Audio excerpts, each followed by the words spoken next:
a strange email to wake up to today, Phil, because one of the most important figures in the modern day history of rugby league, and I don't think that's hyperbole at all, has died in Maurice Lindsay. And I thought a divisive figure at times. I'm surprised there wasn't more divisive comment about him on social media today, but people have been behaving. Certainly reshaped Wigan, certainly reshaped the game as a whole as we know it. What kind of dealings did you have with him, Phil? I think anybody that's been involved in the sport would want to come across Maurice. He knew how to handle the media. He knew what the media wanted. He knew a great story when he could see it. He knew how to put himself at the centre of that great story. I don't think there'll have been anybody involved in the media who hasn't had a run-in with him, but it wasn't forgotten the minute you'd had it. He was that type of a character. The epitome of a benevolent dictator in many ways. And there are times, I think, when someone who is visionary, which is a word that's been used a lot to describe him, who is clearly a leader. I think some of his detractors would say a non-delegator, which obviously made working for him for some people difficult. I saw a quote from Harry Gratian, who we all know wasn't at the RFL for very long under Maurice, saying that when Maurice went on one of his trips to Australia, nothing happened because nothing could happen because Maurice was the man who was in charge of everything. So when he wasn't there, it was very hard to stand in for him. He was a showman, and he knew what sold. So I think there will be legendary stories told about him now. Certainly, Dave Woods tells one of when he was a young up and coming journalist at a sports agency in Wigan, and his job was to ring and get a story from Wigan every day. And if Maurice didn't like it, he'd be on the phone the next day making a teenage Dave Woods life hell. And then the next minute he'd be ringing up going, Dave, I need you to do a favour. I need this story to go out. And that's the way Maurice was. He was fantastic at not only manipulating the media to his advantage, but knowing what they wanted. And he did used to entertain all of the sports editors. He did put rugby league front and centre. And the legendary story of him getting Diana Ross to open the 1995 World Cup, which he was in charge of, again, against all of the advice he was given by everyone he worked with, and the Rugby League Council, who said, don't do it. Don't spend such a vast amount of money on something that is nothing to do with rugby league. And of course, all of the national newspapers were full of Diana Ross coming over and driving around Wembley and half singing a song and being on Concorde and home before the game had finished. But that didn't matter because Maurice knew how to manipulate the media. The Paris kickoff of Super League, where everybody said this will be a disaster. Somehow Maurice, it wasn't Maurice alone, but 17,000 people turned up to that game, and it looked brilliant on television. And he just had the ability to do that. He wasn't afraid to be unpopular.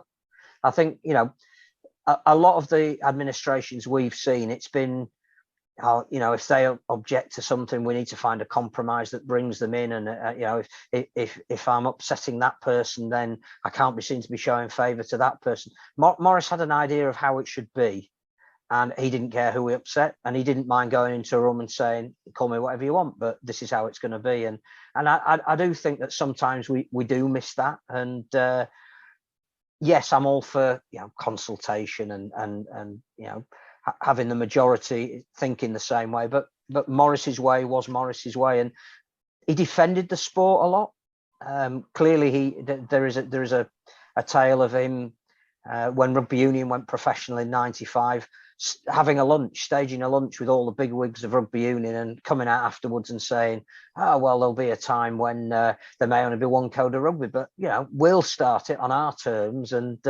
we'll get the ball rolling, and we'll tell them exactly what's wrong with their game, and we'll tell them why they should adopt the things from our game." And I don't know, he just was a forthright advocate for rugby league.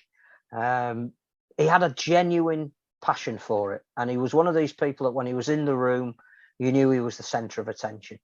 I thought the last time I spoke to him in any great depth, I think we did a long interview for the magazine, which was spread over 2 issues, and that was at a time when he wasn't quite as mobile, which became an issue for him for being seen in public and getting to games and all that kind of thing.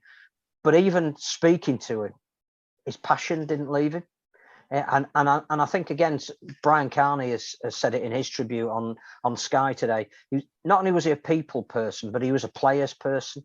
He realised that whilst he had a profile as an administrator, what people really wanted to see and hear was the players. They want, and it is no coincidence that we still talk about, and in some ways, a relatively sad that it is Martin Offiah and Ellery Hanley that people still remember. Well, that's a lot of that's down to Maurice, and Sean Edwards again paying fulsome tribute in the Daily Mirror to him today, that he still kept in touch with him, and every time he ended a phone call, and I think he says the last time he spoke to him was about a month ago, he just told him how grateful he was for what he'd done for Sean. And I think, again, putting those players front and centre was everything for him. Clearly he was not built to play the game. I gather he was a boxer in his younger days, but he wasn't built to play rugby league. He was closer to being a jockey, and clearly had a huge passion as well for horse racing. But he could never have played rugby league. But I think he so admired the people that did, that when he got into a position at Wigan where he could start accruing the finest talent in the world, then he was going to let them do the talking. And so the evidence of that is that those players of that era still are on the tip of a lot of people's tongue. I mean, I described him on the programme a couple of years ago as Rugby League's Margaret Thatcher, in terms of he would make unpopular decisions for what he thought was best for, in our sense, the game. Obviously, I never spoke to him or dealt with him, but he was a massive figure in the sport as a supporter, because he was always doing something. And I go back to the mid-90s, and without him at the helm, would we be playing in the summer, and would there be a thing called Super League? We probably would be playing in the summer, because I think there was a move from a working party that had already been set up that was going to involve Jim Quinn at Oldham, Gary Hetherington.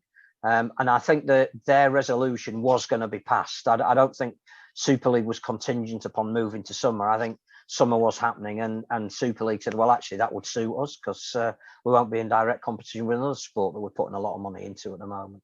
But no, I think we shouldn't forget he was a very shrewd businessman. And he some of those principles he brought into sport. So if you want to get something through that is contentious, then give something that's completely unpalatable, and the untentious slips in underneath it. So I don't think we would have, anybody else negotiating the deal with Rupert Murdoch and his Sky Empire would not have got the level of money that Maurice did. The game of poker that he played, the bravado. I mean, they offered something like 70 odd million pounds to start with. And there aren't many people with the state that rugby league was in at that time, particularly financially, that would have said, don't take the first offer. Let's go back and make a case for saying, actually, we want 87 million. And that's what he got. He got an extra, 10, 11 million on the back of, he knew how to negotiate. He knew when the cards were stacked in his favour, and he knew when he could almost hold his other half of the negotiations to ransom a little bit, because they needed British Super League to undermine what was happening in Australia, because that meant there was an international game. He was an expansionist, and clearly there'll be loads of quotes of, when Super League starts, we'll be playing in Barcelona and Paris and Madrid, but that, in his mind, that was what Super League meant. I don't think there was anything bravado about that, other than how was it going to happen. I think that's genuinely how we saw the game. I think it was important at the time, particularly the 95 World Cup, and then leading into another one in 2000, and whether that was successful or not. I think he said, it's not just about having one. We've got to decide we're having another one on the back of it.